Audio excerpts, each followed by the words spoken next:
Bueno, mis hermanos, pues seguimos con nuestros temas escatológicos, seguimos hablando acerca de asuntos que tienen que ver con eh, el regreso de Jesucristo y vamos a considerar en los siguientes minutos el asunto de propiamente el regreso de Cristo a la tierra. Es parte del credo cristiano, si usted se acuerda, después de decir que Cristo ascendió al cielo y está sentado a la diestra de Dios Padre Todopoderoso, procedemos a afirmar que desde allí vendrá el fin del mundo a juzgar a los vivos y a los muertos. Entonces, nosotros esperamos la venida de Cristo Jesús, el regreso de Cristo Jesús. Debo decir que parte de lo importante de entender la escatología, según la Biblia, es que ya no esperamos otra cosa, ya todo lo que tenía que ocurrir aconteció. Ya fue el pueblo de Israel llevado a la tierra prometida, ya fue construido el templo que anticipaba la obra de Cristo, ya fue llevado al cautiverio, ya regresó del cautiverio Israel, ya vino el Mesías prometido, ya fue crucificado y ya resucitó, ya envió al Espíritu Santo, ya comenzó a operar lo que el Antiguo Testamento llama el nuevo pacto, es decir, todas aquellas cosas que se veían como previas a el fin del mundo ya han acontecido. Gran parte del programa de Dios ya está completo y cumplido. Así es que lo único que está pendiente es el regreso de Cristo. Ya no hay más. Si hubiéramos vivido en tiempos de Isaías, bueno, todavía falta que el Mesías venga, todavía falta que se encarne, todavía falta que muera, que mande el Espíritu Santo, pero todo eso ya pasó. Estamos en momentos muy importantes de la historia porque el siguiente evento, el único que esperamos es el regreso de Cristo.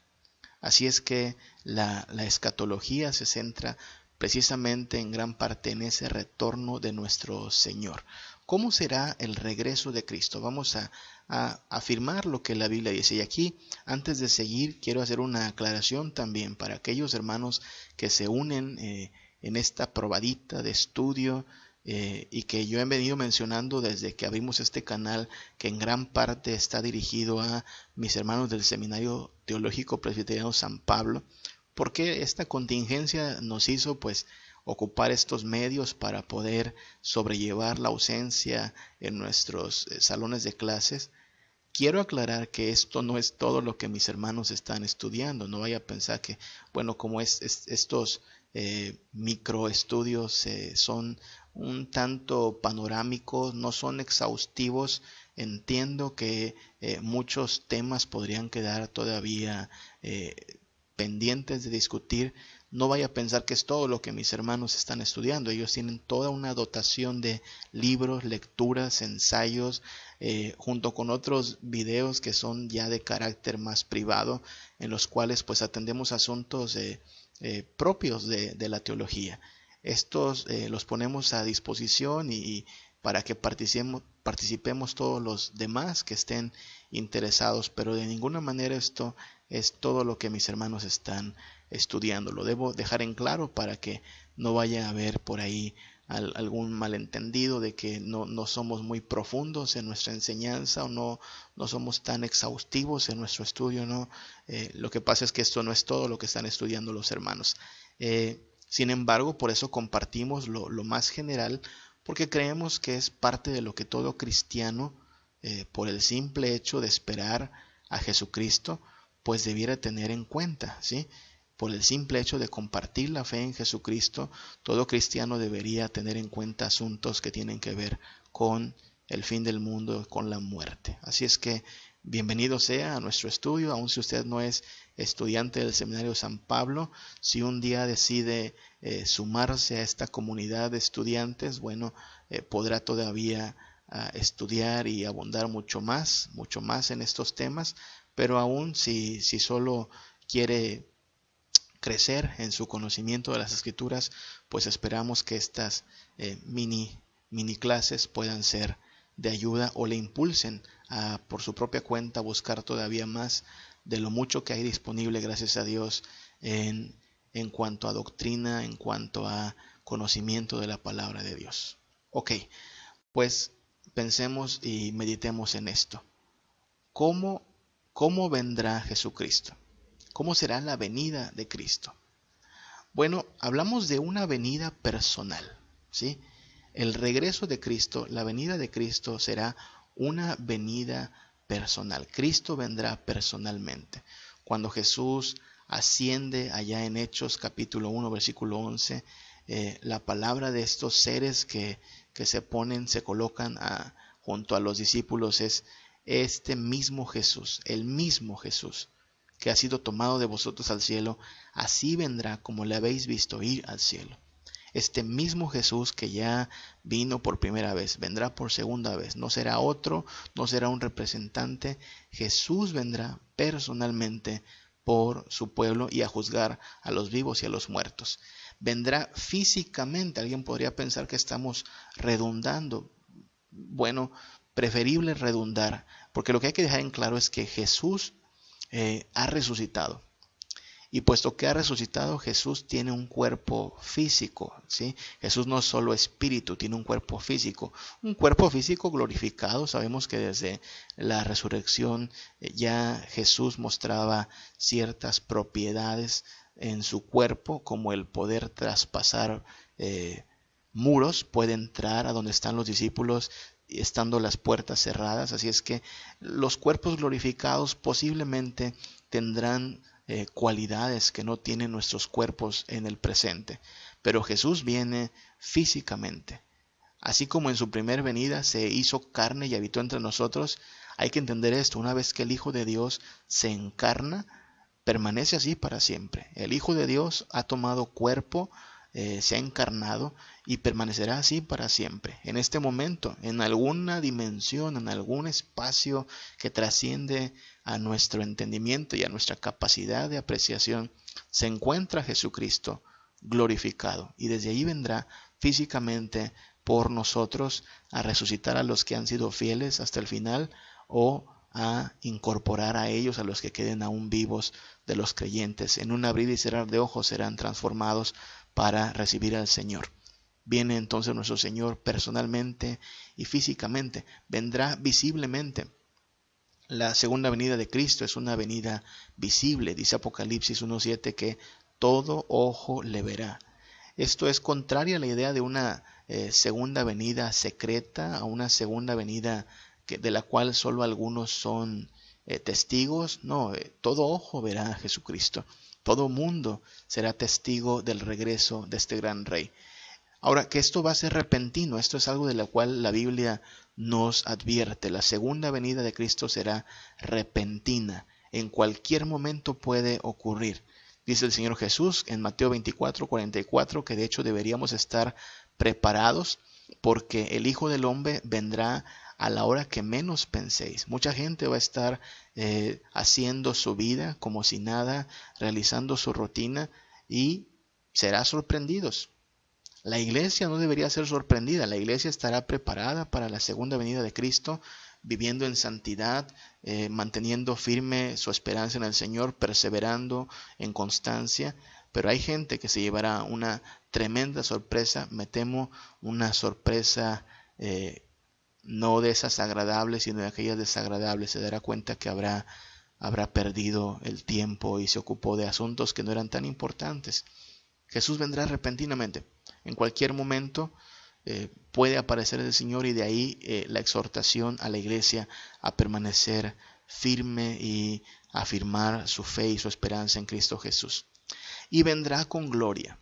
En su primera venida el Hijo de Dios se vistió de humildad. De hecho, se humilló como siervo, tomando forma de hombre, y tomó no solo la forma de hombre, sino que vivió en las condiciones más pobres y desafortunadas que podríamos pensar. Pero cuando regrese Jesucristo, viene con gloria, viene victorioso, viene como Rey de Reyes y Señor de Señores. He ahí lo que nosotros afirmamos de la venida de Cristo. Es parte de nuestro credo, es de hecho el cierre de la historia. La historia no termina cuando un meteorito choca con la Tierra, la historia no termina cuando una pandemia destruye a todo el género humano, la historia no termina cuando un desastre nuclear barre con toda la humanidad y toda vida en el planeta. La historia termina cuando el Hijo de Dios desciende de los cielos, viene a nosotros, nos trae su reino eterno, y bueno, los hijos del Señor pueden tomar posesión de esa tierra nueva y ese cielo nuevo. De eso estamos hablando y es lo que estamos considerando cuando hablamos del regreso de Cristo, algo real, algo certero para lo cual debemos estar preparados y que cada día está más cerca, y por lo mismo debiéramos afirmar nuestra esperanza y vivir en santidad, preparándonos.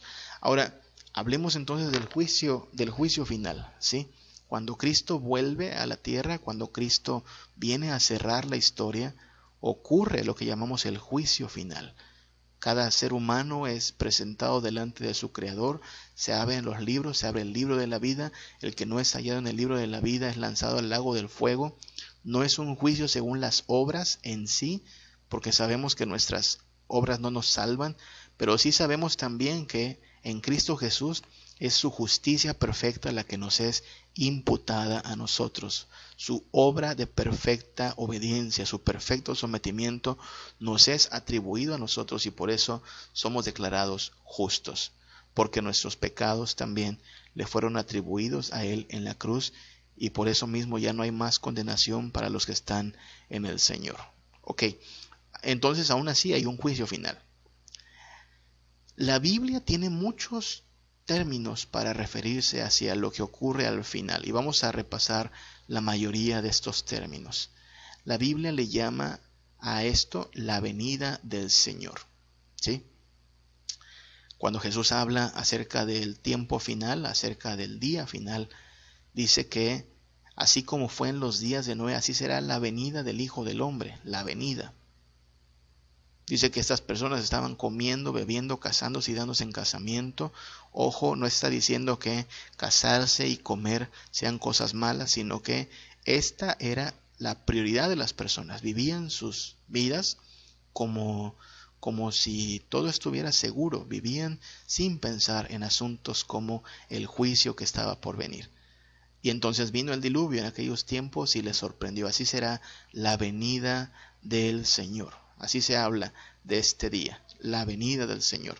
También la Biblia le llama a esto el día del Señor, ¿sí? Nos advierte el apóstol Pablo que el día del Señor vendrá así como ladrón en la noche. No se refiere a que Jesús es un ladrón, alguien con intenciones malévolas, sino a la experiencia de la sorpresa. Usted sabe, un ladrón cae de sorpresa, usted no lo espera, usted no está planeando que esta noche un ladrón entre a su casa, es siempre sorpresivo. Así será el día en que el Señor venga, como un ladrón en la noche, como un ladrón sorpresivo. También aquí hay una analogía más, que es como los dolores a la mujer encinta. Usted sabe, cuando una dama está esperando el momento para el alumbramiento, una vez que comienzan los dolores no hay cómo decir, bueno, aguántate un poquito más, espérate para mañana. No, Señor, si ya están los dolores, es inevitable, la criatura va a nacer. No habrá vuelta atrás. Así será el día del Señor. Será repentino y no hay forma de cambiar esto. Vendrá cuando el Señor ha decidido que venga. Nosotros por eso debemos estar preparados. Dice este mismo pasaje que no estamos en tinieblas para que aquel día nos sorprenda, sino que debemos andar en la luz, porque somos hijos de la luz y no de las tinieblas. Por tanto, no durmamos como los demás, sino velemos y seamos sobrios. Las citas que están a un lado o a un costado de estas diapositivas son citas alternas que servirán para pues una mayor profundidad de estudio. Día del Señor, la venida de Cristo. La Biblia también se refiere a este día como el día de la venganza, el día de la venganza. Alguien podría decir, pero ¿cómo es que Dios habla de venganza? Sí, bueno, Dios habla de venganza en su palabra. Todos aquellos que han rechazado su señorío, todos aquellos que han tratado mal a su pueblo, recibirán la retribución tanto a su extravío como a su maldad. Así es que el Señor traerá venganza. Isaías capítulo 61, del 1 al 2, nos habla precisamente de estos dos aspectos. Dice, el Espíritu del Señor está sobre mí porque me ha ungido, me ha enviado a predicar buenas nuevas. Voy a saltar al versículo 2, dice que Él viene a proclamar el año de la buena voluntad de Jehová y el día de la venganza. Nota el contraste entre estos dos periodos. Por un lado, un periodo largo, que es el año de la buena voluntad de Jehová, y por otro lado el día de la venganza, que es un periodo corto y breve. Hay que comparar esto, un año contra un día, ¿sí? El año representa este plazo en el cual el evangelio es proclamado, pero estamos en espera del día de la venganza. No es un plazo largo, es el día de la venganza, llega y punto, el juicio final. Este pasaje es el mismo que lee Jesús cuando va a la sinagoga y está registrado en los evangelios. Va a la sinagoga, le dan precisamente esta porción ese día para que él la lea, y él lee hasta la mitad del versículo 2, diciendo, me ha enviado a proclamar el año de la buena voluntad de Jehová. Y entonces enrolla el libro, lo da al encargado de la sinagoga y dice, hoy se ha cumplido esta escritura delante de vosotros. ¿Qué escritura? Esta porción. Hasta el día de hoy, año 2020, está corriendo este plazo de buena voluntad, este año de buena voluntad. Pero se acerca el día de la venganza. No ha llegado y entendemos que por eso Jesús dejó a medias la lectura de esta porción en aquel día en la sinagoga. Porque Él no vino en su primera visita a traer el día de la venganza, Él vino a abrir, a inaugurar el año de la buena voluntad. Pero el día de la venganza se acerca y por eso debemos prepararnos, proceder al arrepentimiento y aprovechar el tiempo para buscar al Señor mientras puede ser hallado. La Biblia también se refiere a este día como el día del juicio.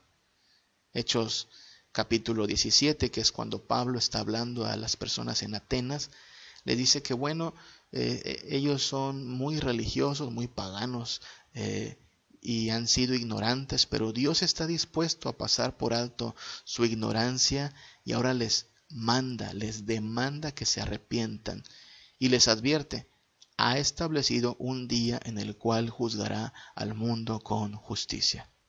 Eso aplica para las personas que estaban escuchando allá en Tesalónica, en Atenas, y aplica para los que escuchen en cualquier momento antes de que Cristo vuelva. El Señor está dispuesto a pasar por alto nuestro extravío, nuestra ignorancia y nos ordena. Ojo, no suplica, no es algo que esté poniendo a consideración, es algo que demanda. El Evangelio es una demanda de rendición, de sometimiento, porque viene el día del juicio. Y la única forma de escapar de este juicio es siendo lavados, limpiados y sellados en la sangre de Cristo Jesús. Así es que consideremos cómo el juicio es algo constante en el Evangelio. No hay puntos neutros. Si crees en Cristo Jesús, tienes vida eterna. Si rechazas creer en Cristo Jesús, solo hay condenación esperando por nosotros. La Biblia le llama entonces de estas múltiples maneras, ¿no? La venida, el día de la ira, el día del juicio. También le llama el día postrero o el día final. Eso significa postrero. Dice Jesús en Juan 6:44 que nadie puede venir a Él si el Padre que le envió no le trajere, y yo le resucitaré en el día postrero. ¿Qué va a pasar en el día postrero? Bueno, ocurrirá un juicio, pero este juicio ocurrirá sobre todas las personas. Todos van a resucitar, pero unos van a resucitar para condenación, mientras que otros, los creyentes en Cristo Jesús, resucitarán para vida eterna. Esto ocurre en el día postrero. ¿Cuándo es? Cualquiera de estos próximos días. Cada vez estamos más cerca. La Biblia le llama el día de la ira. Ya consideramos en nuestro estudio de Apocalipsis cómo es que el Dios que se nos revela en la Biblia es un Dios de amor, sí, de misericordia también, pero es un Dios de ira y de juicio. Y por eso mismo debemos considerar cuán amplio es el plazo de misericordia para no echar en saco roto todo su llamado al arrepentimiento, a la fe, a la rendición, ahora que hay tiempo. Romanos 2, del 5 en adelante, nos dice que todo aquel que permanece en su dureza y en su corazón no arrepentido, lo único que atesora para sí mismo es ira para el día de la ira.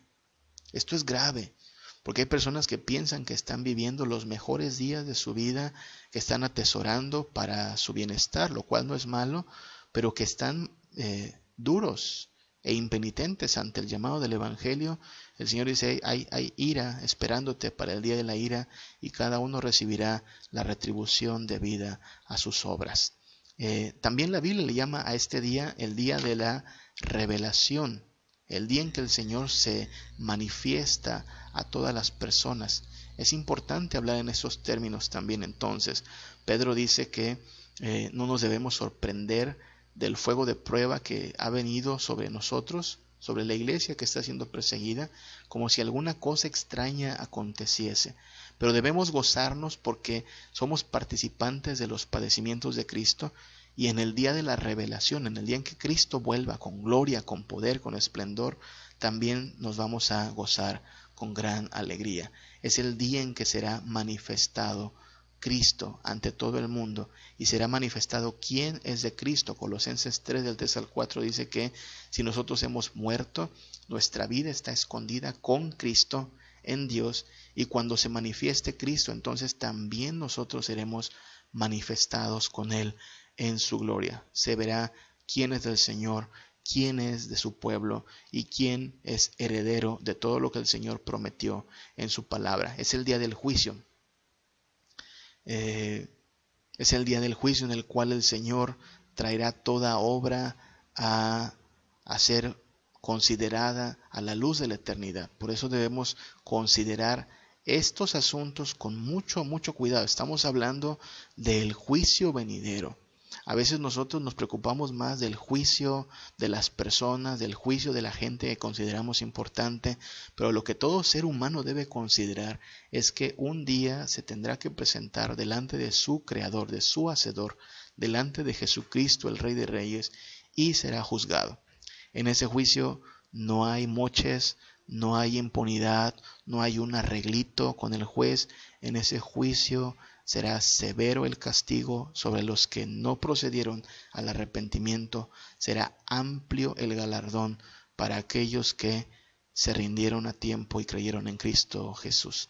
Estamos hablando de asuntos que deberíamos considerar desde ahora, y que desde ahora también debemos con toda pasión y con todo interés estar proclamando y estar compartiendo a las personas. Hay tiempo mientras el Señor no ha traído su juicio, podemos proceder al arrepentimiento. Algunas ideas equivocadas que hay que pues apartarnos de ellas porque no encuentran sustento en la Biblia son las siguientes. Hay gente que piensa que el juicio es una metáfora nada más. Hay gente que piensa que, bueno, el Señor no va a traer juicio. En realidad, la historia va a seguir su rumbo, la humanidad va a seguir su camino. Y bueno, Jesús solo habló de juicio para evaluar nuestro proceder. No es como cuando Dios te dice, te voy a castigar, es solo para que nosotros nos preguntemos dónde estoy y evaluemos nuestro proceder. No, habrá un juicio, no es una metáfora. La Biblia habla una y otra vez del juicio como una realidad. También hay gente que piensa que el juicio es aquí y ahora, ¿no? Gente que dice lo que aquí se hace, aquí se paga, ¿no? Aquí está el cielo y el infierno. No, el juicio es una realidad pendiente. La palabra de Dios nos dice que unos serán enviados a condenación y otros serán traídos a resurrección para vida. Entonces, no estamos hablando de algo que ocurre aquí y ahora, sino algo que ocurre en el regreso de Jesucristo, y que termina en dos escenarios muy distintos, o el cielo o el infierno. Hay quien piensa que el juicio no va a ser en un solo evento. Estoy hablando particularmente de quienes sostienen un esquema dispensacional. En otros videos hablaremos de este asunto, especialmente cuando hablemos del milenio, pero hacen un esquema de dos juicios, el juicio de los creyentes, el juicio de los incrédulos, ocurriendo en dos momentos muy, muy diferentes de la historia. La Biblia nos habla de un solo evento, no de dos. La Biblia nos habla de un solo juicio en el cual o eres lanzado al lago de fuego o eres recibido en la gloria del Señor.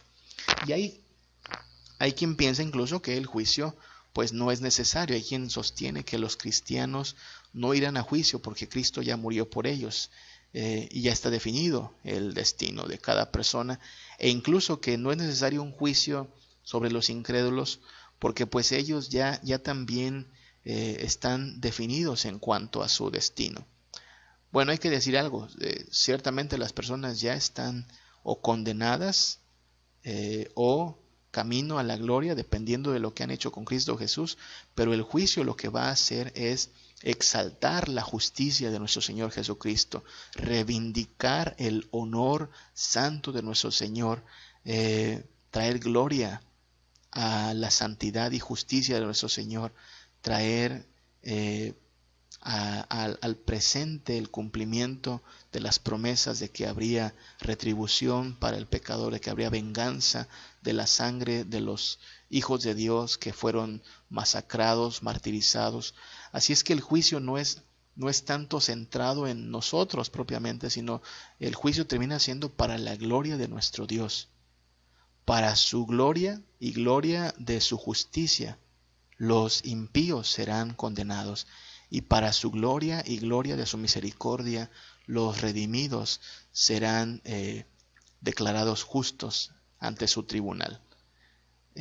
Hay muchas cosas que decir, insisto, no estamos siendo exhaustivos en estas micro reflexiones.